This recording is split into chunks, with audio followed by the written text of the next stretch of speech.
Keaton. Welcome back, ladies and gentlemen, to episode 227 of your Take Two podcast. And I am a revolutionary. I don't know if you know that, but I can assure you I'm not a cat. So there's that. Okay.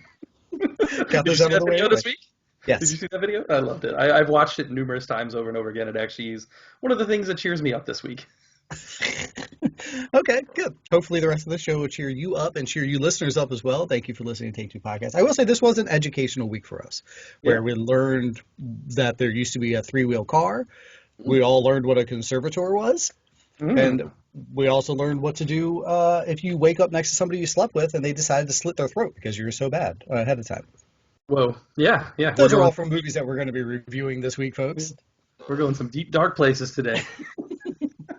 Guys, we have a bunch for you guys. We have Lady in the Dale. We have Flight Attendant Red Dot. We have the Free Britney documentary. And, of course, we're going to lead things off a little bit later with Judas and the Black Messiah. We have a lot of good reviews. We have a ton of casting, a pretty important trailer drop that Tony and I are probably going to tit for tat back and forth. Look at that eye roll. Look at that eye roll. Count them up today, baby. I almost told you, we don't have any trailers to talk about today. We have a great show for you guys. Thank you for joining to Take Two Podcast. Don't forget, guys, $1 a month is Patreon. This is bonus content, extra merch, extra shout-outs. Oh, shout-outs you ask for, folks. Vaughn, Kevin, Craig, Roy, Katz, Lisa, Ryan, and Chris are our current patrons. Thank you all for contributing each week. Don't forget to spread the love to everybody out there. And the rest of you folks out there, $1 a month. That's it. There's different tier levels. You can contribute more. But jump on there for as low as $1. You get a bunch of bonus content. And we'll chat with you patrons a little bit later off air. The rest of you folks don't get to hear that about our schedules going forward and things to that effect. Throughout this episode, you might hear us referencing like, I see this, I see that. That's because we're also on YouTube occasionally. This episode is on the YouTube, so jump over there, subscribe. We got like 2 or 3 new subscribers this week. I saw a former actor that was on the show and a couple other folks. So welcome. Thank you guys for watching / listening. We appreciate all the love all around. Yeah, sorry, and I apologize for my bedhead. This is basically just, I woke up like this. I did nothing, so sorry. I was like, am my camera ready? Yeah, I guess so. It's not really? That. This is just how I woke up. So. It's very 80s sitcom Hanks. Like very The Burbs, very like that. We have a running joke in my house where, my wife's a hairstylist, and I'm always like, I want my hair to look like that. I want my hair to look like that. And she's like, your hair doesn't do that. She's like, you're basically Seth Rogen. Like, if you let your hair go long, that's what it's going to look like. And I'm like, damn it. Because I always wanted to look like Kurt Russell or something. I'm like, man, I love his, 80s hair, big flowing locks. And I'm like, I just can't do it. Sorry. I'm just going to start sending her pictures of hair. What can you do for me? Just to make her mad. She'll send you a picture of turtle wax. Okay, speaking of wives, quick shout out to both of our wives. Of course, Roy from the realm of Take Two as well. We have 3 amazing wives that support our podcast, and a happy Valentine's Day to them and then to all the other ladies and folks out there. The Day of Love. And anything special for you guys? I know your schedule has been absolutely nuts, but were you able to get a little Valentine action in there? I mean, we were actually able to spend the day together yesterday, which was nice. So I actually spent some time together, but we had some just things around the house that needed to get caught up on. So it wasn't anything special really, it was actually my son's dinner yesterday. He requested dinner. So it was his Valentine's Day, I guess, because he's like, I want steak tonight. So we made some steaks in the air fryer actually, which I've never done before. So that was interesting. How'd they turn out? Pretty good. The first batch was a little drier than the second, but they were pretty decent. I was like, I didn't know you could really do this, and it turned out pretty good. So. Pretty good. Yeah. Sounds good. All right, happy Valentine's Day to all you folks out there. Let's get rocking, man. Our socials, at Take Two Podcast for Twitter, Take Two Podcast for Facebook, Instagram. You can find us quite easily. If you are on Facebook, don't forget, we have the group page there. That's a little more interactive. Fans, you can post stuff all the time. Chit-chat amongst yourselves. You don't have to talk to us. Talk to each other. Those pages have both been growing a bunch lately, so jump on, follow those immediately. And if you want to call, leave a voicemail, or shoot us a text on our hotline, 434-602-1931. Yeah. Everything.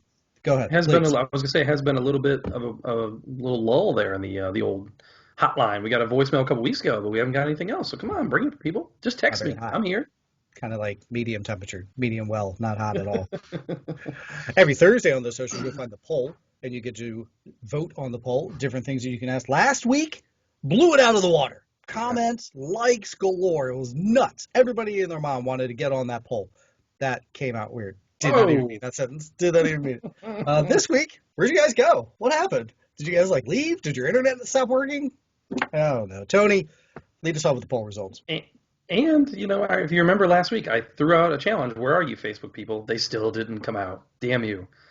No comments still on the Facebook poll. Not happy, guys. You guys need to step it up and give me some action on the Facebook poll. But anyways, like you said, yeah, last week, Black History Month, kicking it off. I have 3 different polls scheduled for this month that are all Black History Month related. And maybe it was Denzel. Maybe people were excited about Denzel. Maybe that's what drove it. I don't know. But this week, female. It was time for the females to take the stage. And everybody went, chirp, chirp, chirp, little crickets, because nobody cares about women, I guess, actors. So I threw out the female Oscar winners from the past, all Black actresses. Hattie McDaniel, Regina King, Octavia Spencer, Viola Davis. I understand those aren't the only ones. You know, there's obviously another 4 that won, but those were the options I gave on Twitter. You're limited to 4. And I was surprised to see Hattie McDaniel did not get a single vote. Not one? Really? I thought somebody would give, I just put her in there because she's the OG. I thought that somebody would pay respect, but nobody. And actually, Katz kind of sent a message on the side and was like, I'm just not familiar with her work outside of Gone with the Wind, which I get that. So that makes sense. But it was a very, very close vote besides the other 3, though. Between the other 3, very close. Ended up with Viola Davis winning on Twitter with 37%, Regina King 33%, and Octavia Spencer 30%. So it was a very close vote between those 3. Like I said on Instagram, once Katz did say that, he said, "Oh, you forgot about Halle Berry," and I explained to him we only had 4 spots, whatever. But he said, "Okay, out of these 4, I will pick Regina King." We also got a shout out for Regina King on Twitter from Steve at Everything I Love from Movies for her role in Boondocks, which I was surprised that's why he shouted her out. So that was cool. Okay. Craig shouted out Octavia Spencer, and Michelle Miller shouted out Viola Davis. So overall, it was very Viola Davis and Regina King. Regina King got a couple write-in nominations there. So It's very split between those 2. Octavia in a close, third. So interesting for sure. And like I said, there were other people I could have put in there, but like I said, Halle Berry, what's her name? Monique won for Precious. There was a couple other options there, but I felt like these were kind of your 4 best options. So hope you guys enjoyed it. And we will have another Black History Month poll next week to kind of round that out. So stay tuned and you'll see what that one's all about. I like it. I like it a lot. All right, folks, there you go. There's all your socials, as Tony just mentioned. So we're just going to rock right into it. We have 7 reviews for you guys. The majority of them we both got to watch, which is my favorite type of review when we can go back and forth. So we're going to lead things off with the hottest topic of the weekend, and that was Judas and the Black Messiah. Yeah, that's where my little intro came from, the I am a revolutionary. That to me, okay, so this movie, let me start off. I'm a little muddled on my review of this. I didn't love it as much as I wanted to. I think I went in with kind of higher expectations. I saw some friends that came in and said, 4 out of 5 or plus, great movie, blah, blah, blah. For me, something was missing here that just didn't hit all the way for me. I did like it. I think it's a well-made movie. I think it's got great performances. There's just something about it that was missing for me, and I can't put my finger on it because Daniel Kaluuya, great, fantastic. Oscar nomination, I think, coming out of this for sure. I think he gives a fantastic performance. Lakeith Stanfield, enough people are not talking about how good he is in this movie. This is probably his best work because usually he plays a little more comedic or like a stonery type character or whatever. I loved his role here, and I think he truly is the lead of the movie. I mean, it's called Judas and the Black Messiah. It is more his movie than it is the Black Messiah's movie. So I think he's truly the lead here, and it's a shame because in a different year he might get recognized, but I think the lead category is so stacked this year that he's just getting forgotten and pushed aside, which is a shame because I think he gives a really good performance.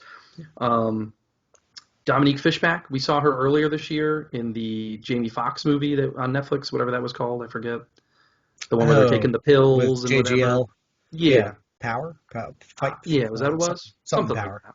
Yeah. Anyway. I liked her better here. I think she showed me something, and I look forward to where she's going in her career. Nothing amazing, but I'm like, oh, okay, I took notice of you. I didn't really expect to, especially with the other 2 leads. Jesse Plemons, always good, of course. He is solid as always. I was pretty impressed with the work on Martin Sheen, the prosthetic and makeup and stuff to make him Hoover, and he really was a good, deep, dark kind of villain for the movie. Yeah. So, I don't know. Like I said, overall, I think the price of admission is for the performances, which we've said a couple times recently. I feel like in our reviews that this, I kind of said the same thing about Malcolm and Marie. I will never watch that movie again. It was good to watch once. I respect it. It's more about the performances, and I think that's what Judas and the Black Messiah is too. The definition of an Oscar bait kind of movie, I guess, at the end of the day. Sure. What about you? Yeah, this sucks because I agree with everything you just said. I watched it twice because I fell asleep the first time, and that was more so because it was kind of later at night. The wife and I Yeah. finally had an opportunity to have a glass of wine, have a glass of bourbon, which we haven't been able to do in the last couple of weeks. She hasn't been able to do for 9+ months, so she was Yeah. killing that wine. Anyway, um, but I legit dozed off. She rocked out quick, was asleep quick. I was like, oh, is it this movie?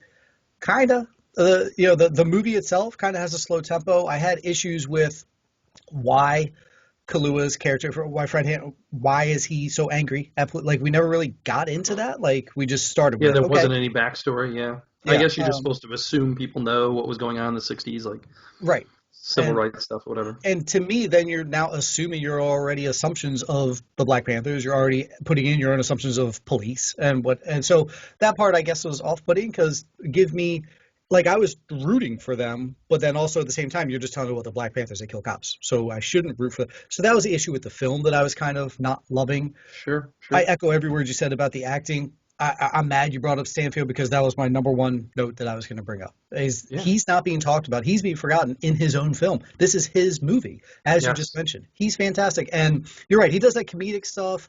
He was a little more chill in Knives Out, but still a little comedic relief. But then also in Photograph, which I watched him in, he was Oh. very, he was like kind of a dramatic role. So Oh, okay. So I never saw that. Yeah. it was stepping stone-ish into this spot, and I thought he was fantastic. I He loved him. I was. thought he was great. He gave you a great arc. He gave you that turmoil. Am I doing the right thing here? Am I doing the wrong thing here? So I love him more than I did Kahlua. Kahlua, fantastic. He's Yeah. amazing. He owns the screen every time he is on it, even when he's sleeping. He Yes. owns he owns that scene. Which for him too, I feel like a lot of times he's very subdued in his performances. Like Get Out is a very much like just like chill, I'm chilling out the whole movie kind of thing. Or even Black Panther, he's kind of off to the side. Widows, Yes. he's very quiet in the background. This he's taking front and center and being that charismatic leader that Fred Hampton was. So Yeah. I was very impressed with his performance. And like you said, he commands the screen every time he's on it. So he is getting his due, but it's like this movie didn't know what it wanted to be. Who's the lead? Who isn't the lead, I guess. Yeah. And I don't know, towards the end, they mentioned Bobby Seale and stuff like that. And I was like, oh, do we have like a Bobby Seale verse, like with Trial of Yeah. Chicago? Like, I thought we would see Bobby Seale in the movie, and we didn't. Yeah. sure, sure. Man, I'm with you. I just didn't love the movie. Yeah. Maybe because it's kind of like regurgitated. We've been down this police versus activist role before. It's very hot topicy now, so Sure. it's a hard pill to swallow type deal. Or just the film didn't give us anything new in that regard. The shootout from the Black Panther headquarters with the cops, I thought that was pretty wild. They just Yeah. started opening fire. Like those little things were neat. And I think Shaka King directed this. I'm not really familiar with anything else that they've done. So I mean, Uh, if this is this a debut, I'm not sure, but if so, good job, and I look forward to what sure. you're doing next. Yeah. Not a bad movie at all. Not bad. I'm just with you. Like I'm just missing why I didn't love the film because I Yeah. absolutely loved three, at least, acting performances in this. Jesse Plemons never does a bad job, and he was a great. At first, what's his name as Hoover in the beginning? I was like, is that Steve Carell up there? And I was like, no, I Yeah. don't think he's playing him. And I was like, wow, they did a great job with the makeup and whatnot. But It kind of reminded me of Black Klansman a little bit with like Alec Baldwin, the way that they used him and the way that they yeah, shot him. And maybe that's like you're saying, maybe that's part of the problem. I saw Black Klansman a couple years ago. I saw Trial of Chicago 7. Like we've already been down this path so much recently right, that I don't know. right, Maybe that's why. I will shout out one more thing about it that I really enjoyed was the score. I thought the score was really good. okay, Mark Isham and Craig Harris. I thought there were some really good notes in here, especially with Lakeith's character. Like when they're establishing him as this man who's always on edge or always worried. There's a couple notes in there where the score really hit for me. And also, I don't know if it's a good or a bad thing, but this movie was mostly filmed in Cleveland. So I'm like, is that a bad thing that Cleveland can just easily substitute for 1960 Chicago? Like they really found like the shittiest parts of Cleveland to film. So oh yeah, yeah, because I actually had a friend who was supposed to be a extra in here, but I did not see him in the movie, so I don't know if he yeah. maybe he didn't make the cut, whatever. But he was definitely on screen and or on set filming with him because he said he was in a scene with all the major people. I'm wondering if it was maybe the Cool. church sequence or whatever, and maybe we just didn't see him. So I don't know. Gotcha. Very cool. Yeah, but overall, like I said, I still gave it 3.5. That's where I'm at. I saw a lot of people going higher than that, and I can't push it there. I don't know. I saw some way higher on it, and don't get me wrong, I don't not like this film. I just not that high on the movie overall. The acting, folks, you have to see it. These names are all going to get the Keith Stanfield's going to get left behind because it's just such a loaded year at both lead and supporting. So he's going to get left behind, sadly, but he's well deserving of the recognition at the very least. So if anything, I'm championing people at least need to watch this movie for his performance. Oh, and then enjoy Kahlua while you're at it. Yeah, it's just funny that they obviously waited on it to try and get it in that Oscar, last minute. This is the last bit. Like these February releases are it this year for Oscar, so they were trying to get it in right under the radar there. And it's like, I don't know if it paid off because this is definitely not going to be like a Best Picture or anything. I think you're only going to see Kahlua. That's it. Hit us up on socials, guys. Let us know your thoughts because I know there are some of you out there listening that are probably thinking, "Wow, I really, really love this movie. Why are these guys so down?" Keep the convo going. Love to chit chat with you about it and open our eyes a wee bit there. Now, up next, I'm Britney, bitch. I'm surprised that you watched this, and we didn't even talk about this beforehand. But the discussion online was so heavy on this that I felt like I had to jump on. So I saw numerous people talking about it. This is the New York Times Presents. We had talked about this before, that this was coming out. I think they debuted the series with like a Breonna Taylor breakdown maybe or something like that. And I haven't jumped on it before. This is a Hulu series. This is actually episode 6 of the series. And it's called Framing Britney Spears, which I want to say they did a movie before with like Framing DeLorean. That sounds familiar for some reason to me, that was a different movie that they did the same kind of thing before it was this series. But either way, everybody was talking about on social media. I had to jump on and check it out. And I don't know about you, but the first half of it, I was like, okay, we're not really seeing anything new. It was more just like backstory on Britney Spears. I'm like, yeah, I lived through this. Yeah. But it definitely went some places where it's painting some people in a bad light. You saw somebody react to it. I don't know if you saw that. Where Justin Timberlake, how they talk about him in here, he came out and like apologized now to Britney. Yeah, it's like, it's about 10 years too late, buddy. But all right, now that you were called out, I guess you decided you needed to speak up. But so the first half of it, it's an hour 15. The first 30, 40 minutes are like, okay, we're just treading Britney's history. But then when you get into that post 2008, where she kind of has a little bit of a meltdown herself and the shaving of the head and all that stuff, and you get into where her dad establishes this conservatorship, and then. Which is something that's usually reserved for elderly people who can't do things for themselves, whatever. They establish this, and then they basically run Britney like a business for the rest of her life, and it's still going on. And I didn't realize how much of a legal battle this still was, I guess. I kind of just tuned out and don't pay attention, I guess. Right. Yeah, I agree with you all around. I mean, you're right. It opens up just going down memory lane. And, I mean, I was enjoying that. I had a giant crush on Britney back when she first came on the scene. We all did. And I was like, oh, this is a nice little, travel down, senior year of high school memory lane type thing. But then I'm with you. I was thinking, what does this have to do with the bit? Like, can we get there? Can we get to the part that we want? And you're right. It eventually does get there when she has the meltdown and her and K-Fed split up and what have you. Wild stuff. To comment on the Timberlake. And to comment on Ed McMahon, and to comment on just, like, I inner reflect on my own conversations that I had with women. Sure. And I try to believe that my father taught me well and well enough to respect, and we do our best job. But, like, that conversation that Ed McMahon had with her, he talks to the one boy and then talks to her on Star Search, and she's 10. She's like, 10, yeah. She's 10. Do you have any boyfriends? Wow, you are beautiful. Look at those eyes. And it's just like, wow, I never would have thought twice about that. And to follow it up with, what about me? Right. I'm a 60-year-old man. Like, am I me? Yeah. It was creepy. And I feel like that's one thing that really stood out with this, and that was probably the best part of this documentary, was the conversation on misogyny, basically, and the way we treat women in our country. And hopefully it has evolved since then, the conversation. But seeing some of those old footage of the news people talking, or just the interview questions she would get, and it's like, you would never talk to a man that way. No. Or for she talked to Timberlake asking him if he hit it. That was the thing with Timberlake that they called out. The guy on radio, on live air, says, come on, man, did you hit it? Yeah. Like, locker room talk, totally out in the open. And I'm sure at our age back then, we were probably thinking, I want to know the answer type thing. So very eye-opening for me in that regard. And I don't know. I felt like I wanted just to text a bunch of women and be like, I don't know if I said anything goofy like this, but my bad if I did. I really feel horrible here. But I'm sorry, I cut you off there.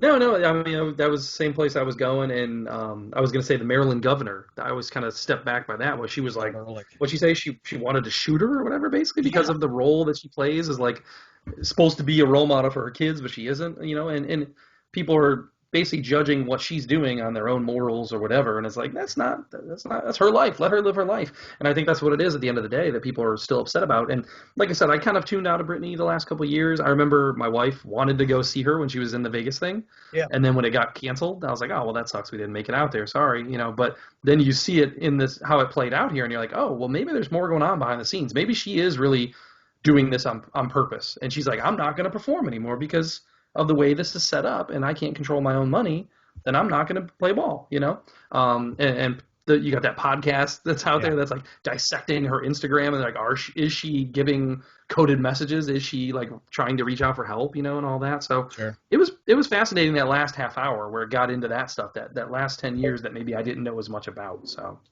Yeah, the crazy part, the majority of this came because of a podcast, because those girls, are big Britney fans and they wanted to dissect her Instagram. Sure. Which lets you know, folks, there is a podcast for everything. Instagram or podcasts can make a change. All those things can make a change. And really it was that it started a movement. Their hashtags or whatever started a movement, and people showed up outside the court to support Britney Spears. And a lot of these people said it's, they just felt like she gave them a voice when they were younger, people that felt disenfranchised or whatever. So it's interesting how that works. And now that she's also then turned around and referenced them in court documents, how her fan base is so supportive and actually knowledgeable about what's going on. So, yeah, I bet their podcast had more than 45 subscribers, though. All right.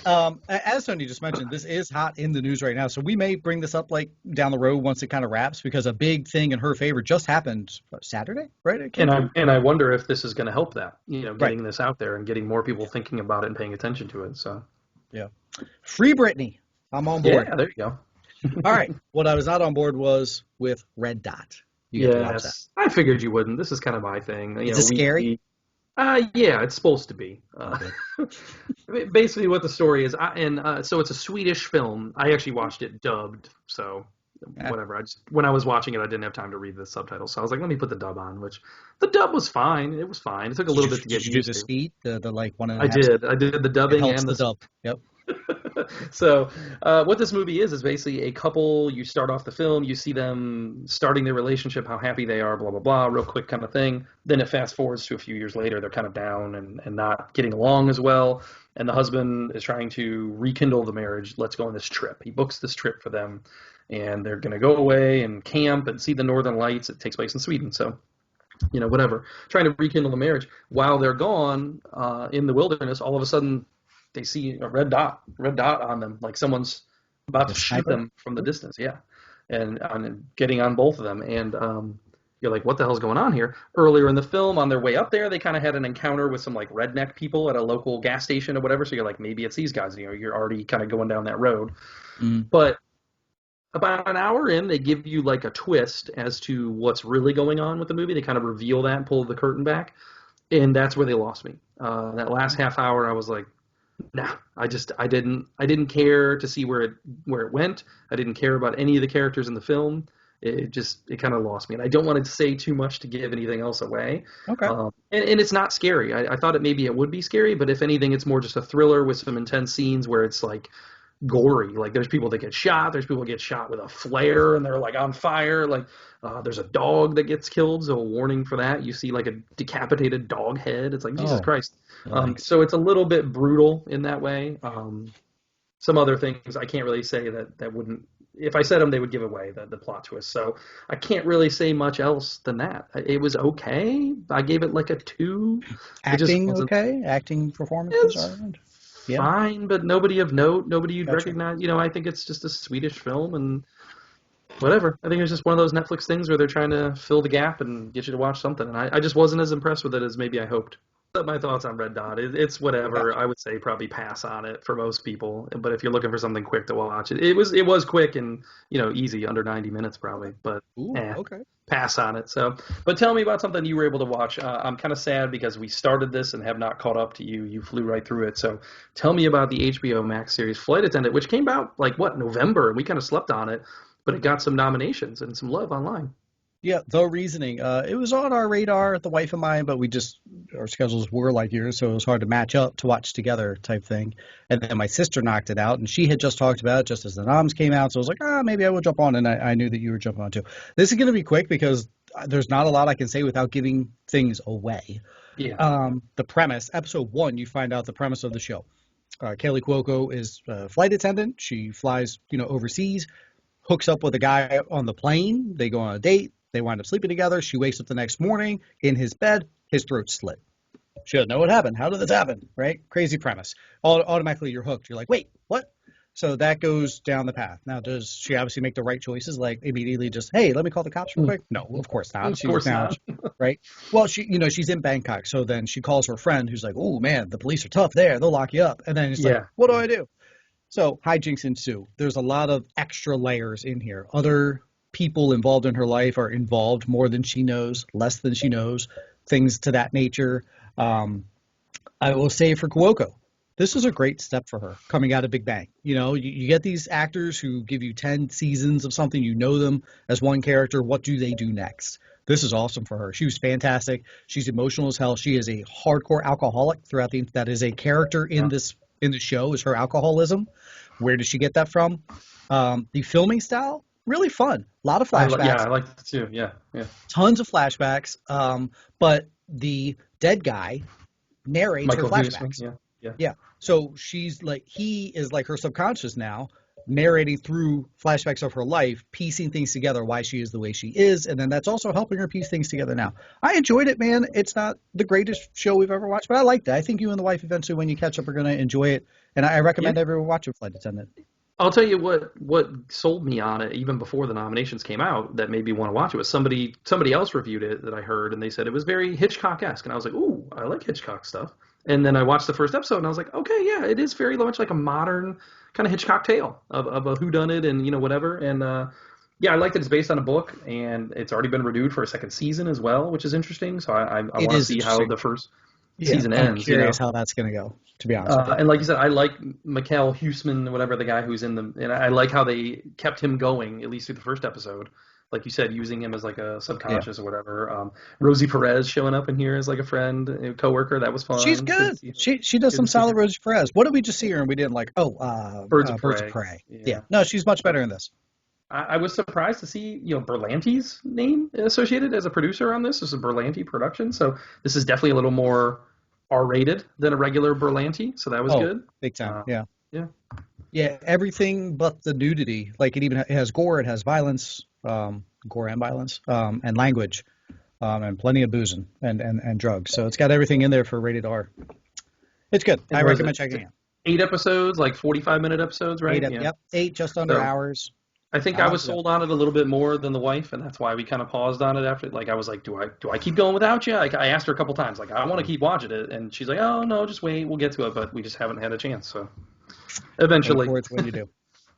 Okay, one more thing that you watched alone. Yeah, this is a little more spooky. This is probably more spooky than the Red Dot. I actually, like parts of this thing, I got a little bit of chills watching this. I was surprised. And this is Crime Scene, Vanishing at the Cecil Hotel. So this leads me to believe that maybe they'll do more because of the way it's like crime scene, blah, blah, blah, whatever. Like maybe there's going to be more shows like this, and this will be an ongoing series. But this is a 4-episode documentary. Actually produced by Ron Howard again. He's been in the show a lot lately with his production company, behind the scenes. And this is the same director in here from the Ted Bundy tapes, which was another documentary I talked about last year, which I liked. It's a very interesting case. The Cecil Hotel itself, if you don't know about it, is in LA. It's this old hotel that's been there for like 100 years. And it's just got a sketchy past. A lot of people died there. A lot of different things happened there. Kind of some stuff that's unexplained. And they actually used it in American Horror Story, one of the seasons. American Horror Story Hotel is supposed to take place at this hotel. So it has like a big lore behind the hotel itself. So this show is looking back at one case, one missing person that happened there and what happened. It was this woman, Elisa Lam, who was an Asian female from Canada that traveled there to stay in this LA hotel and then went missing, and no one knew what happened. And they released this footage of her on a elevator, and it became a huge YouTube thing, online thing. This was in 2013, so this was kind of like the beginning of a lot of people doing this like online sleuthing and like using their YouTube channels to try and like let's try and be detectives ourselves and try and solve this case or whatever. So they're over analyzing, over dissecting what happened to her. What's this video telling us? They find all these things on her social media, and she had a Tumblr that she kept like a blog on. So they're going through her blog posts and just really dissecting into this woman's life and trying to find out what happened to her. I will say the resolution of the case may be a little anticlimactic because it is able to be explained in a way. Like, I think the way they set it up is very much like, ooh, could this be like, some kind of supernatural thing that happened to her? But it is very reasonable what happened to her and grounded in reality once you get to the end of it. But the 4 episodes play out nice in the way that they kind of break down the history of the property itself, because it's near what's called Skid Row in LA, and it's like a multi-block area of just like a homeless population. So they were speculating about, like, did she get captured, caught up in that, maybe like sex trafficking, who knows what's going on? Did she get involved with like some kind of drug thing and this happened, or was she somebody after her within the hotel? Because the video of her in the hotel elevator, it shows her kind of like almost like hiding in the hotel, and she's like hitting all the buttons like she wants to get away. And it almost looks like the elevator is staying there on purpose, like someone's holding it from the outside or whatever. So there's lots of things that they're trying to analyze and figure out what happened to her. There was also all sorts of crazy conspiracies that came out of this. They were like, there was a local TB outbreak at the same time that she went missing. So they were like, TB, tuberculosis. Yeah, tuberculosis. TB, gotcha. Okay. Like within the homeless population of Skid Row nearby. So they're like, was she like a biological weapon that was like sent here? Like, did she come here with that, and this was like all planned out, and LA was trying to get rid of the homeless population by sending her in there to like infect them? Like, all these crazy like conspiracy theory things came out of it. There was just numerous coincidences. There was a guy that was staying there who was like this crazy hard rock heavy metal guy, like face paint and like blood and all this stuff, and he was making videos in the hotel, and then some of his music videos and stuff sing about things like this, about whatever. So people were like, this is the guy who killed him. So there was all sorts of things that just got latched onto. So I guess I really enjoyed this at the end of the day, to be honest. Like I said, the resolution's a little anticlimactic because you're like, oh, okay, like we got a resolution, we know what happened to her, and it was kind of like, oh yeah, that does make sense. But I liked the journey of like learning about the hotel and then seeing where these internet sleuths went with their different theories. And at the end of the day, what happened to her is similar to a movie that came out as well called Dark Water. I don't know if you remember that. It was a Japanese horror movie, kind of around the same time as The Grudge and those movies. And that was another thing, was like, wait a minute, was somebody doing this on purpose to like replicate that movie? Like, so there's all sorts of things that they bring up, and I liked it. I thought it was really well done. There was more that I wrote down in my notes here, but it's like, they interviewed some people that worked at the hotel at the time. The manager, there was a manager there for 10 years, 2007 to 2017. They had 80 deaths in the hotel in those 10 years that she was there. So it's like, that is not a normal number of people that die in a hotel. Like, that just doesn't happen. So this place in and of itself is very weird. And they go back, like I said, to like the 30s, and people, the first person to like kill themselves in the hotel. And then during like the 70s, there was a lot of homeless people that kind of moved in and started like living there. And then there was drug overdoses, and there was prostitution stuff, and people going to get like all sorts of crazy time period stuff that happened here. There were ties to the Night Stalker. The Night Stalker stayed in the hotel while he was hunting people. So the crazy connections and the things that they come up with in here, and then the wild, conspiracy theories were interesting and made it worth the watch. So 4 episodes on Netflix. I really liked it. I flew through it in one night. So the hotel probably does not have that 5-star Michelin rating.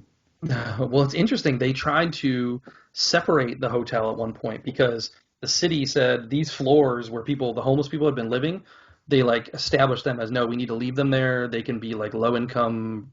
Like, the city made a deal to like keep these people living there as residents for like low income. Wow. So then the hotel itself like separated off a couple floors and tried to sell it as like a boutique hotel. So you could actually book online thinking you're staying in a different place, but it's still within the Cecil hotel, but you're only in those certain floors. And it was called Stay on Main was the name of it. And that's actually where the girl booked. She booked to Stay on Main. But then the elevator banks were the same. So it's like when you go in, you're only on those certain floors to stay, but the rest of it you can access through the elevators. So gotcha. It was kind of wild the way they did it. And, it's still owned. It's been changed hands to a different property now, and they're in the process of revamping it and trying to do something different with it. But it's interesting, definitely. Yeah. Gotcha. Cool. Okay. All right, let's wrap things up with you talked me into this one because you were jumped on it last week and knew that we would wrap. And folks, I would let you know to be able to get this review done today, Tony and I woke up specifically in the wee hours of the AM because this episode just dropped last night for us, so we needed to watch it to wrap up the series. I'm Yeah. not making that up. We both did that. Yeah, Just so we the can give Lady you and the Dale, baby. The Lady and the Dale.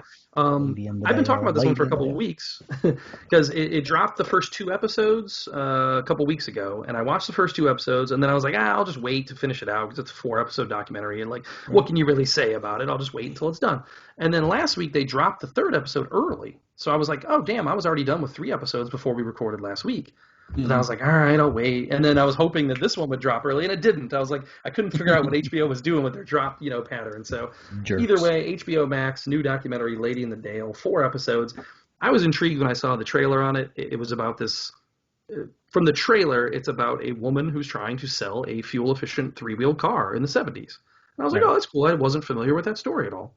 Then you turn it on. The first episode is all about this man and his business dealings in the 50s and 60s, and he's a con man. And then you're like, oh, wait a minute. This is the guy who then becomes a transgendered woman, which, while you're watching the show, is kind of mind-blowing, especially with me not knowing anything about this at all. I knew nothing about the Dale. I knew nothing about this person, Liz Carmichael, nothing.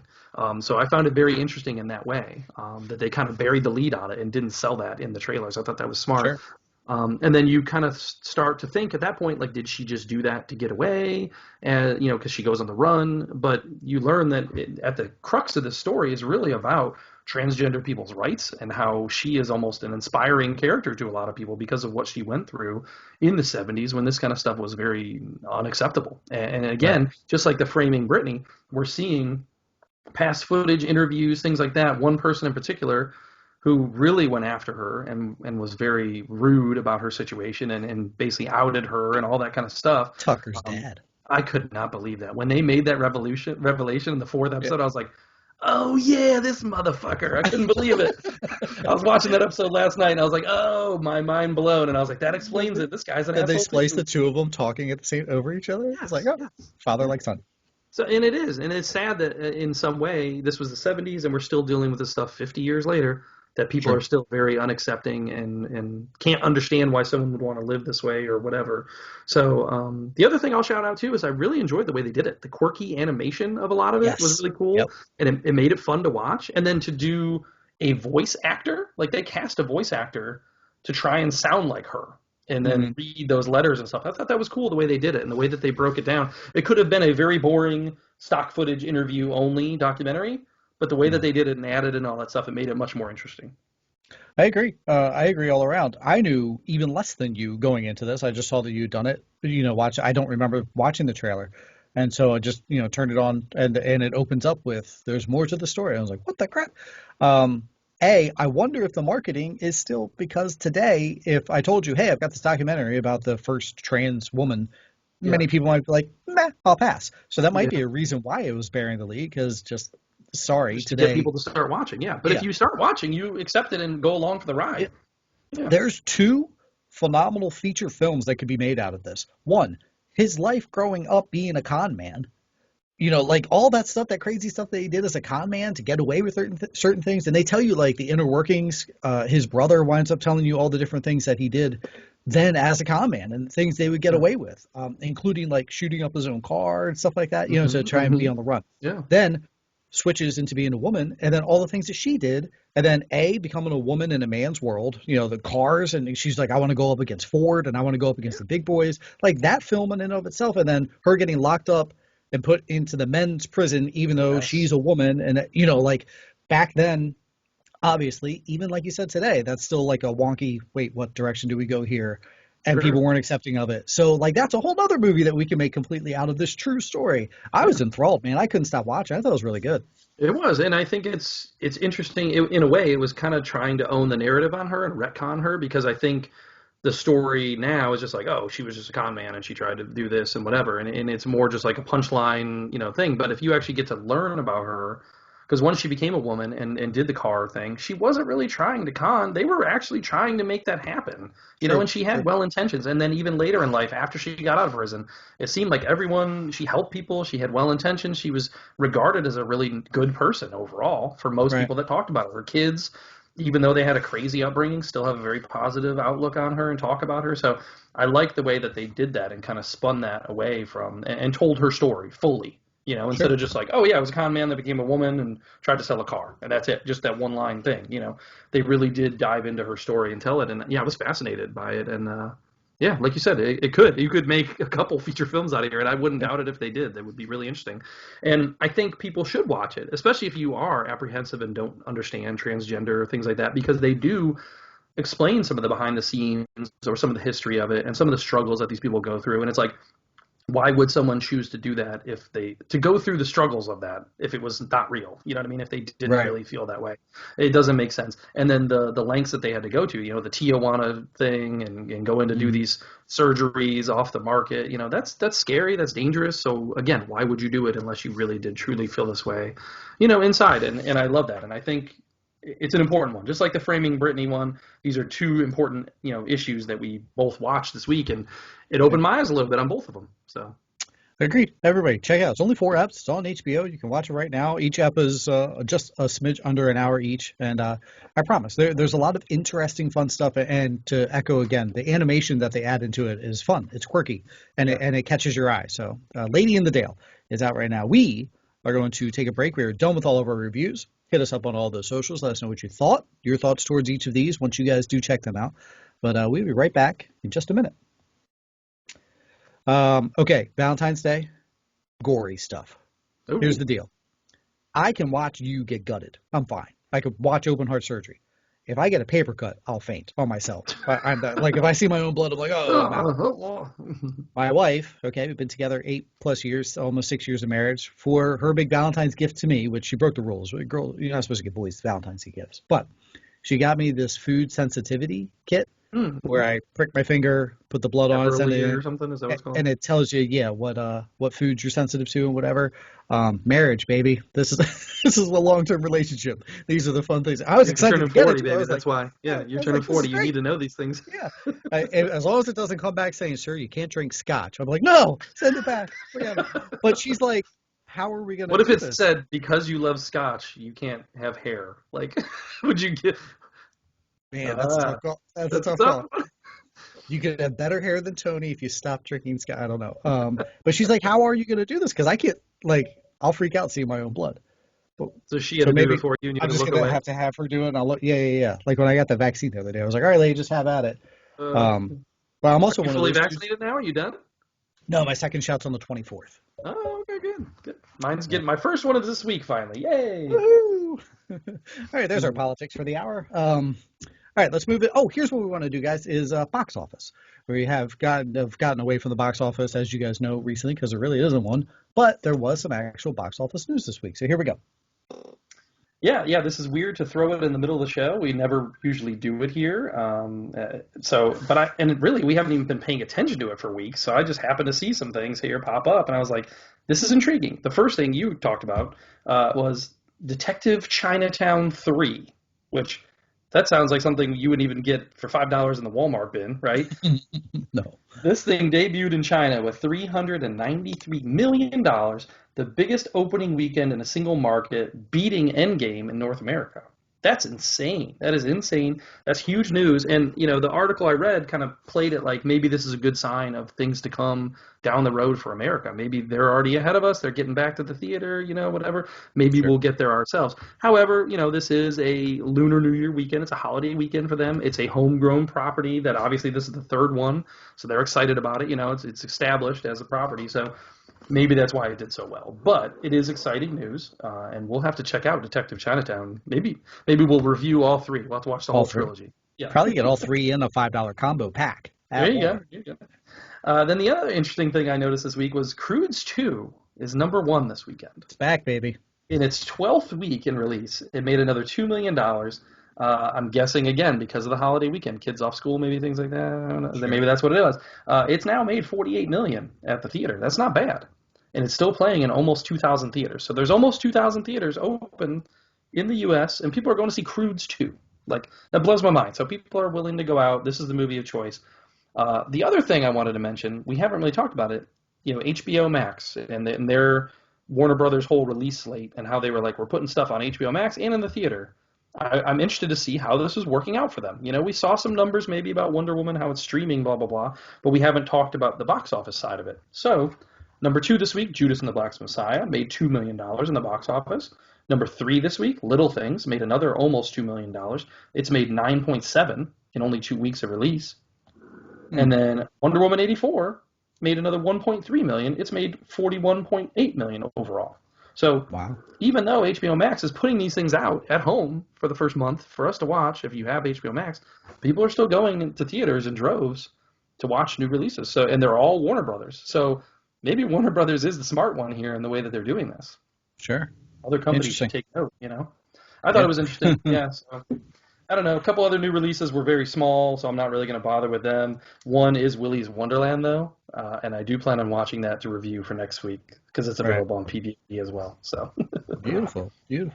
The Detective Chinatown is available on Prime. The first one? Yeah, the first one. I haven't looked at the other ones yet, so yes, we should be able to watch them. There you go.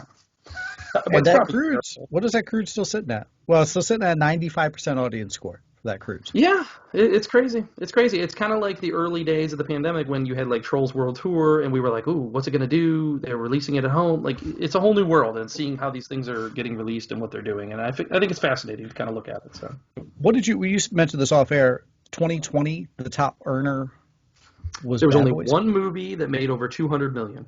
That was Bad Boys for Life. That was the number one earning movie of 2020. Jeez Louise. Yeah. I mean, Vinny Chase's Aquaman made more than that opening I weekend. guess that's domestic, probably only just U.S. box office, 200 million. Probably. Yeah. All right, let's go. Back to the theater soon, America. Come on, let's make it happen. For now, let's jump onto our casting couch. Casting, the big casting of the week, actually 2 of the big casting news of the week were video game movies. Apparently that seems to be the next big wave. Maybe that's not going to be, superheroes anymore. It's going to be video game movies. So, I'm such not a gamer because people went nuts over this, and I was like, what am I missing here? But, okay. I actually have a negative take on this news. And so this is Pedro Pascal is cast as Joel, the lead in Last of Us, which is going to be based on the video game, going to be going to HBO as a series. And then they also cast Bella Ramsey as Ellie, and you may know her from Game of Thrones. She was Lyanna Mormont, which I loved her in Game of Thrones. That her little role she had was really memorable. So two big roles right there cast for this show. I think it's going to be, this probably will be the next like Walking Dead. If you really do it right, this could be a huge property, and it could last for many seasons if they do it right. So my negative take on it is the Pedro Pascal angle, because we already have him in a great show, and I don't want to lose him from that show. So does that mean the timetable for Mandalorian is only like one more season, and he's done? Or what are we doing here? So that's the only thing that worries me and alerts me on this story. So The Last of Us, this is a series. I think it's supposed to be a series, yeah, because the video game was, So I think you can continue it on. Like, I think they just want this to be their next kind of Game of Thrones kind of thing. Gotcha. Okay.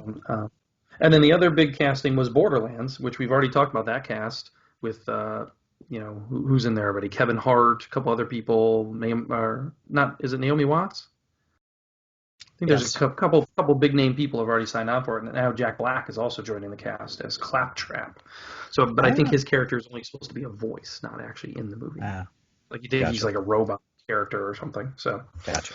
Okay. Yeah. So that was interesting. I had one more casting. Otherwise, is Florence Pugh is going to be a show for Apple Plus, or no, I guess it's a movie. Sorry, called Dollies, and this is about it's a sci-fi movie about a robot that's a companion doll that's actually on trial for murder. Ooh, so she'll be maybe the voice of the robot. I don't know, but yeah, I like Florence Pugh, so that's interesting.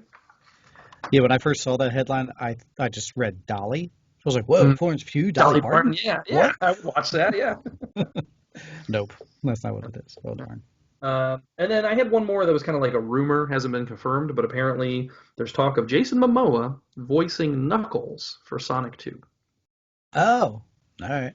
Which is really weird to me. Like, I don't mind Jason Momoa, that's fine, but he doesn't, like, when I look at the character of Knuckles, I'm like, that's not the voice that comes out at all. Sure, So I'm like, sure. if he plays it like where he's actually trying to do a voice, okay, maybe. But if he's just gonna get in there and be like, "My man," nah, I don't. Poor guy. Poor guy. I got a bunch of others. Okay, keep it going, man. That Mr. and Mrs. Smith series for Amazon. Yep. Phoebe Waller-Bridge and Donald Glover. Yep. I'm down. That's beautiful. The Killers of the Moon that we talked about. That's the Leo DiCaprio Scorsese, the book that we read when we used to have a book club or whatever on Apple. Lily Gladstone has been cast as Leo's wife. Okay. That Bullet Train, Brad Pitt's big movie coming out next year. They've added Sandy, Sandra Bullock, onto it. I didn't hear that. Yeah, cool. I'm all excited there. The Being the Ricardos. Oh, this was the Kidman as Lucille Ball. They've now, Fred and Ethel, they've cast them, Nina Arianda and J.K. Simmons. Okay. Nina, I honestly had to look up. She's a little younger, so I'll have to age her up a wee bit. And then did we talk about Judd Apatow's The Bubble, this huge cast? I don't know. Did we? I don't think so. Kara Gillan, David Duchovny, Pedro Pascal. That's what it's called, is The Bubble? The Bubble. Next big project from Judd Apatow. Also Fred Armisen, Maria Bakalova, Keegan-Michael Key. I think we did initially, but maybe they've added some people since then. Yeah, because it's supposed to be like in quarantine kind of thing, right, or whatever. Yeah. I remember mentioning it, but I couldn't remember if we ran all of that. So there you go. A bunch of good names in there. Duchovny, Gillan, Pascal again, of course. The guy's a busy man. Pedro's a busy man. That's what I'm saying. I have one more casting. This is what worries me. Yeah. This is it. Season 3 is going to wrap Mandalorian. It's the saddest news of all time. Speaking of Mandalorian, we will have some more on that later in our news section. And we also have more casting, but I'm going to save that for the Marvel. Okay. We're going to take another break and be right back. Okay, buddy. Let's get rocking. The show's rolling. Thank you, folks, for hitting us up on all those socials. Also, guys, ratings and reviews. We haven't gotten a rating or review in quite some time. We're just sitting there at all those 5-star ratings, and we love them. Thank you. We could use another one because it does help the show grow. I notice our numbers have been boosted up lately. So new listeners, welcome. Thank you for giving us a listen. Funny little fun fact, 3 straight weeks in a row, someone has commented on our socials, what did you think of the movie? When we post our show. Yeah. Well, we do this in audio format for a reason. Just give it a listen. It's that, like, how snarky do you want me to respond here, ma'am? Sure, because I can write back, go listen to our show. Or we had a great conversation. We both kind of chatted up with some other people today about films. And that is what we're here for, is talking about movies and what have you. But, folks, you are welcome to just hit play on that show if you want to find out. Yep. All right, Hollywood news. I mean, you already kind of alluded to it. The big kind of story of the week was Gina Carano getting fired off The Mandalorian. She just can't keep her mouth shut, you know? Cara Dune is Cara Dunn. Yeah, and I guess that also brings into question the other show that was supposed to be the spinoff, kind of featuring her, really. So is that done, or are they just going to go a different way with it? Who knows? But yeah, she's out. You know, don't make those comments online, kids. You should learn from these people. It's very easy to lose your job for saying stupid things online. The crazy thing is, after that happened, she got a new job. Did you see that already? Yes. Yeah. So there's some conservative news, Daily Wire, whatever. They've picked her up, and she's going to and she's going to produce a movie for them. Like they're trying to get into the original content game. So I'm sure that'll be high quality. Look out for that. It's a tricky subject. You know, you want to voice your opinion, you want to voice your politics, and then you get fired for your politics where other people don't get fired for theirs. It is a tricky line, but, you know, tone on the pulse type thing or whatever. And some of the things she said were just across the line. Now, what I was reading was they've wanted to get rid of her for quite some time. Well, and she's had a couple of things. She's had a couple things like this come up already, where she just doesn't keep quiet, and it's like you should just know. Don't talk about Nazis. Don't talk about Hitler. Don't talk about Jews. Like those are sensitive subjects still to this day. Don't bring that stuff up ever.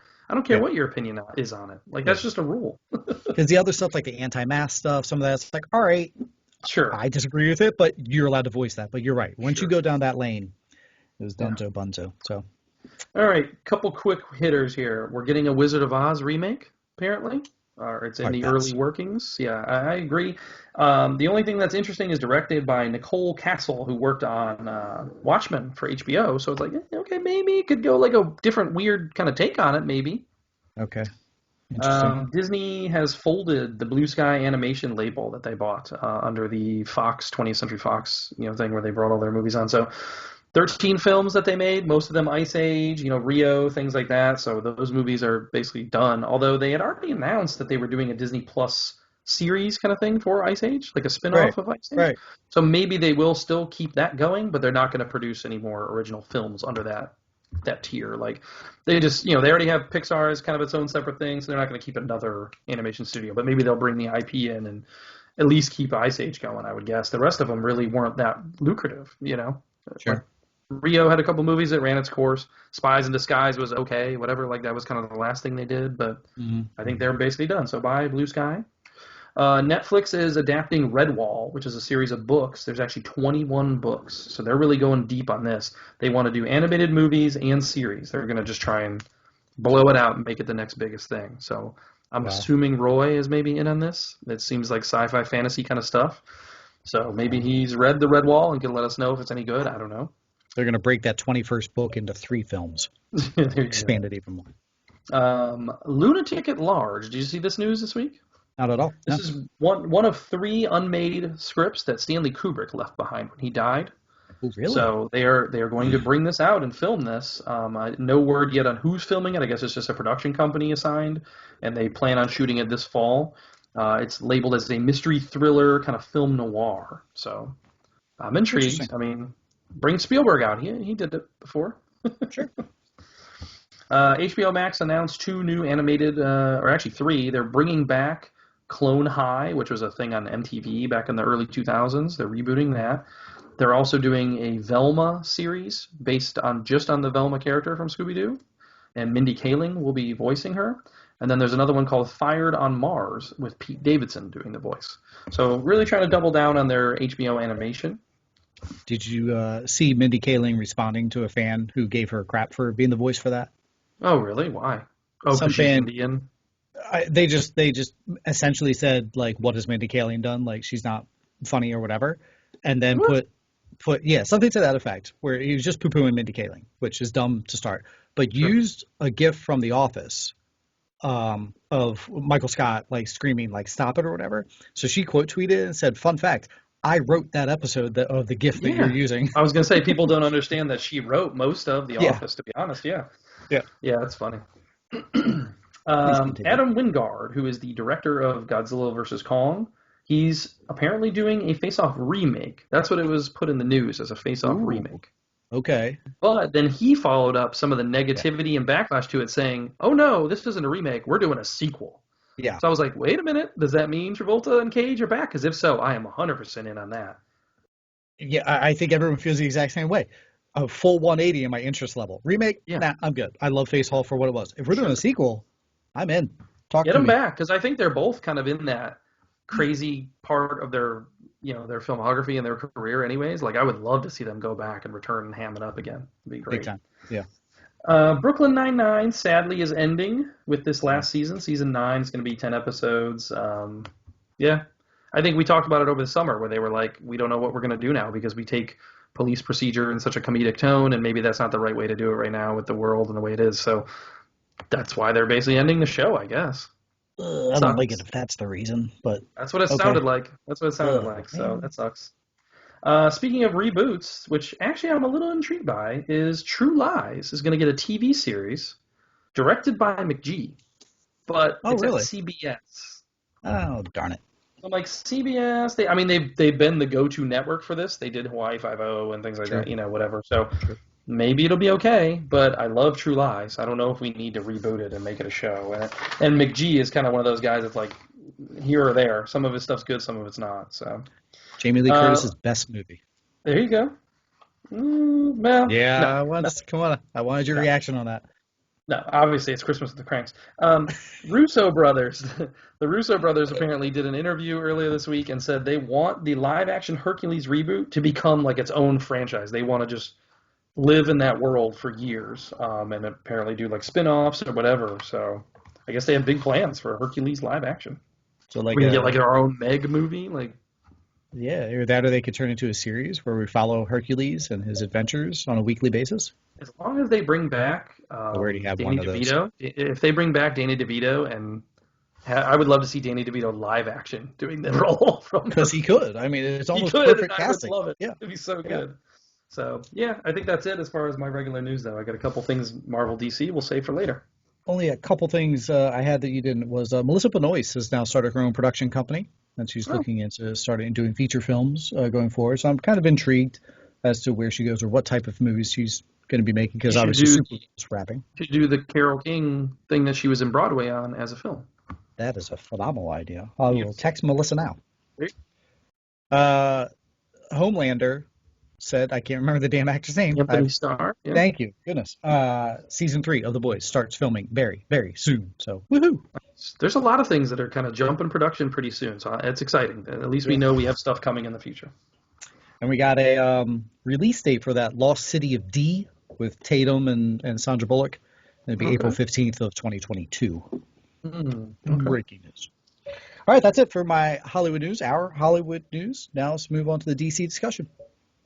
I think all the DC discussion is going to be just about that trailer. This is the only trailer we really had to discuss this week, and that is we finally got a full look at the Justice League. Zack Snyders Justice League, I guess is what it's officially called, right? Yes, yeah. I'm going to give you my hot take. I'll get it out of the way. This is your hot take, okay. The only things that look good in it are Iris. I'm glad that Iris gets back in the movie. Woo. And Darkseid looks cool. Okay. That's it. Gotcha. You're in the minority. That's okay. It looks fantastic. I think Joker looks terrible. I think why bother with Cyborg, because obviously he's not going to be back. We're not going to be doing anything with him. Like you should have just cut that character out completely. Like he's the worst of them anyways. So I don't know. Whatever. Go ahead, gush over it. I know you want to. No, it looks fantastic. It looks much better. I didn't like Leto in Suicide Squad, but this Joker's Leto, and of course it's in the dream sequence, so we're not expecting much out of it. My biggest fear is what's going to happen. We're going to love this movie and then be like mad that DC shelved it and got rid of it. And it's like, oh, you gave us a finality to the whole thing. We've gone down this path. And then I'm going to want more from it. And then now WB is like, they're out. And that's actually the other rumor that had in DC is that Snyder's come out and said, no, after this, I'm done. I'm all done with the DC stuff. I want you to, that's why I made this 4-hour epic so that I can be done. And that's the thing, 4-hour epics. That's where I can tell you right now, I'm not going to love this because I don't want 4 hours of a movie that I didn't like 4 years ago. Well, I still just stand there, you know? Movie, though. It's a different film. I think that's what this trailer should have told you. It's totally different. It just showed you 10 characters that weren't even in the other one. What were the 10? Granny Goodness Decide. It shows you Apocalypse. Both of his. It doesn't just do Steppenwolf. It shows you Granny Goodness. It shows you Decide. It shows you Darkseid. It shows you Apocalypse. It shows you the Joker. It shows you, it's got Lex Luthor talking in it, voiceover. It's got Cyborg's that right there was enough for me to get out. Like the first couple seconds when I heard Jesse Eisenberg, I was like, oh, why did we go down this road again? Apparently they hired him just to do the trailer voiceover, just to do that. The only thing I would like to see come of this is if it is well received, give Affleck his Batman movie. I want that. That's the only thing I want to come from this. Otherwise, I'm good. And see, if that's the Leto, if that's the Joker that the Leto's going to do, I'm more in on that. Yeah. Granted, it's more ledgery, but who cares? That's the Joker I enjoy. I don't want that mob boss hunka Joker that he gave us. No, I hated that. But I just felt like the design of it looked like Marilyn Manson for the 90s. I didn't understand that. So, whatever. It is what it is. We'll check it out. We'll review it for you guys, of course. March 18th, baby. Let's go. Did you have anything else? I just had that Snyder said that there won't be a Justice League 2. He's pretty much out on that. It'll be interesting to see, as you just said, when this comes out, if it is phenomenally received and people are like, oh, man, restore the Snyderverse, that'll be your next big hashtag, if they can talk him into doing what he wanted to do originally and coming back for Man of Steel 2 and blah, blah, blah. But outside of that Gotham PD show that HBO Max is doing, it will connect with the Batman. Okay. That's interesting. They're really gambling. They're going all in on that, I guess. Which will then make it awkward. DC they've just awkwarded themselves up. They've mucked this up from the start. The start. They never should have fired. Like, if anything, they just don't care. They don't care if they have multiple versions of the same character going. I guess that's where they're going with it, They goofed it up when the day that they fired Snyder. and tried to make it funny with like it's just been bad. And this is where we are. Now you're going to get a whole bunch of idiots like myself saying, "Hey, this is what I wanted in the beginning," and now it goes nowhere. Done with DC on the Marvel Minute. Marvel, I had a couple things that were kind of like more rumory or whatever than anything, just little discussion points. Tom Holland apparently did an interview this week where he said, no, Toby and Andrew are not in this movie. I don't know where that's coming from, blah, blah, blah. Sure. I mean, whether that's him just trying to throw people off or whatever, or maybe they didn't tell him because he's terrible at letting people know, secrets, but apparently he doesn't think that they're in the same movie as him. So I was going to say he's either the worst or the best at that whole leaking, not leaking, saying what I should have. Or maybe they filmed them separately on green screen for something and it's going to be done in editing at the end and he just doesn't even know. You know what I mean? Like something like that. That'd be very awesome. Small. Yeah. Very small cameo type roles. The other thing I thought was kind of intriguing is Falcon and the Winter Soldier came out with its rating over in Europe and it's actually getting a 16 plus rating, which equates here to a TVMA. So I'm kind of waiting to see what happens here and what they're going to do because usually they don't put any MA stuff on Disney Plus. No. So, and they said the similar rating that they got for WandaVision was like a 12 plus over there. Yeah. So it's kind of they're just comparing the two series. What's going to happen with this Falcon and Winter Soldier? I don't know. So it's got to be just for pure violence. I gotta assume, violence or right? Language. Maybe there's some language. I don't know. But Interesting. I don't know. It doesn't seem to jive with what Disney Plus is doing so far. So, right. But yeah, I think that was it. I didn't really see anything else from either Marvel or DC. We're pretty quiet this week, so that's about it. Captain Marvel 2, Zoe Ashton has been cast, and heavy rumors that she will be the villain, but we just don't know which villain. Okay, cool. So we know we got a big name added to that property, as we already know that Miss Marvel's going to be in it, and I forget who the other actress. I have watched Captain Marvel every day. Like whenever I'm home, my daughter just watches it incessantly. She loves it. So no kidding, awesome. Now I've started to like recite the movie. I know it. I have 6 months remaining. Awesome Con is my birthday weekend in August, or it's usually May. They push like last year's May to next August type thing. Mm-hmm. I'm very close to talking the wife into cosplaying as Vision and Scarlet Witch from this WandaVision episode. Oh, from the Halloween episode? There you go. Yeah. I want to so badly. It's going to be fantastic. All right. That's it for Marvel Minute. Time to wrap up. Go forward. Going forward this week, the 16th this week, there's a couple new NBC shows that you might be wanting to check out. Young Rock, which I actually want to check out. That starts on the 16th. I've done a 180 on that. Yeah. When we first heard it, I was like, nah. But then I saw one of the trailers. I was like, actually, I'm intrigued. I'm intrigued to see his story. I really am. So, and then Keenan's getting his own show, which I didn't know. So that's interesting. Coming on the 16th, he's staying with SNL still too, even though he's doing his own show. So we'll see if it picks up and carries on. Speaking of SNL, they announced their next host is the Regé-Jean Page, the guy from Bridgerton. James Bond. Yeah, maybe. And the music guest will be Bad Bunny. So that's this weekend, the 20th. Before that, though, on Friday the 19th, we're going to get I Care a Lot on Netflix, which I think we're both really excited to check out. Rosamund Pike, she's getting some love. I think did she get a Globe nomination? Is that what it was for this? Yes, sir. Yes, sir. So I'm definitely going to check that out. Hopefully we'll have a review next week. Nomadland hits theaters finally, as well as The Mauritanian, which actually they moved it up and actually released it last weekend, like after the nominations and stuff came out and they got some nominations. They did like a slow release of it last week, actually. So I didn't announce it last week, but it's already out, but it's expanding more this week. So those movies are out. Like I said, it's award season, a lot of these awardsy movies. Otherwise, you get Superman and Lois on the 23rd. I don't know if we'll have an episode out again before that, so I just wanted to put that out there, get it on your radar. Set your DVRs now for the new show. And then The Walking Dead returns this weekend to kick off its final season on AMC. Wow. I can't believe you just said that sentence. Well, it's going to be separated in two parts, and it's not going to really end until late next year, but we're getting there. We're down that road. Take Two podcast-wise, folks, you have the poll that comes out on Thursday, so be ready for that. Most likely, you will have a brand new spotlight this weekend.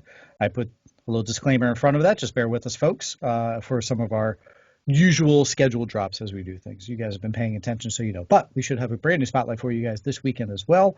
And on a personal level, I've been watching this show called Lost, and the wife and I have been cranking it out. I'm going to be done by next week, so I'll have a full review of Lost. No, I won't do it. I'm not going to do a Lost review. That could be a separate Patreon episode, is you just gushing over Lost. There we go. We can do that. Why not? I do like it a lot. And I'm bummed that I missed out when it was popular. Yeah. When the rest of the world actually watched it. Yeah. We've been kind of rewatching it with my son as well, and the one thing I'm picking up on a lot is like the fashion. I'm like, oh man, this is starting to look a little dated, like that early 2000s fashion. Yeah, true. Ratings and reviews, we do appreciate them, guys. Just jump on there real quick. 5-star rating, we would really appreciate it. And then a little quick review, just a little write-up about what you do and don't like about the show. It really does actually help our show grow so more people can see it. And then we just get more friends that we can chit-chat movies and talk TV and stuff about. That's really all we're looking to do here, and that's what we love. So if you don't mind, a rating and review does help. Jump on the socials at Take Two Podcast for Twitter, Facebook, Instagram. You can find us easily on there. And 434-602-1931. Hit us up on the hotline. That's it. Yeah, I don't know what else to say. Like I said, next week we were also talking about what was the other movie we were going to watch? Barb and Star. Barb and Star. Yeah, we might do Barb and Star. So we might have a review for you of that next week as well. Maybe The Mauritanian, Willy's Wonderland. So there's a couple things looking, on the horizon. We'll try and catch up with in the next couple weeks for you. That's it for episode 227. Have a great night, everybody. See ya.